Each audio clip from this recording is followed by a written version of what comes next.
Now I want to talk about self-love. And there's a, again, these are my, you're listening to me, so I'm going to tell you what I think and my experience. When we look in the mirror, here's a great way to see how good you are at self-love. Like people say, well, self-love is giving yourself a bubble bath. It's like, okay, that's fine, but if you take off all your clothes and look in the mirror and list the parts of your body that you don't like, now you're going to know where you're really at. And the thing is, can you give yourself self-love? Can you love the thing that you don't like? Because it is part of you. There's your body, there's the things you don't like about how you behave, your fears, your uncomfortable thoughts and feelings. Maybe you've got anxiety. But somehow we created these things. They're us. So when you take a part of you and you disapprove of it, now you're being unloving. You're sending unloving thoughts and feelings to an aspect of you. That's the opposite of self-love.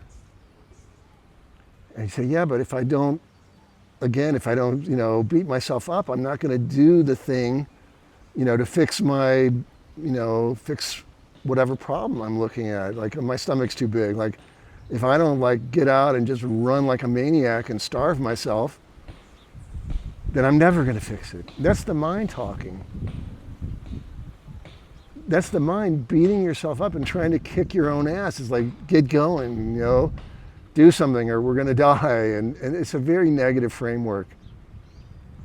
The way to heal your whatever it is to give it love, not to kick yourself in the ass and try to force yourself to do the thing that you heard on some YouTube channel of, how to. And look, I've gotten a lot of benefit from YouTube channels, but when you do what I'm saying, suddenly you'll know who's coming from the right channel. Who can you really trust? Because when you have self-love now, and you stop beating yourself up over every little thing, whatever thing it is, now you're developing trust with yourself. So self-love and trust, so many people can't trust other people. And why? Because they don't trust themselves. So when you learn how to give love to the thing about yourself that you don't like, suddenly you begin to get the experience. Oh, I can trust myself. I can make good decisions. And I can recover from the bad decisions. I don't have to hate myself because I made a mistake. And so now when you trust yourself, now you're getting that trust channel inside of your overall consciousness. I've talked about other channels, leader state, the channel of commitment. Now here, when you're giving yourself love, and suddenly now you're getting the knack of trusting yourself, somebody comes to you and they're not a trustworthy person, your radar's out. You've got it because you're hearing them, not from the mind, but you're hearing them. It's like, wow, what they're saying doesn't resonate with my deep self-trust. So I'm going to be a no to that. You can use that to help pick the right doctors to work with, the right lawyers to work with, the right accountants.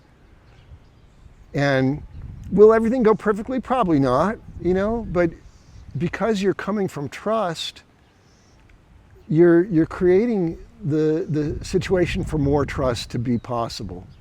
If you come in a situation from lack of trust, then you're going to do all kinds of things that create the situation for failure.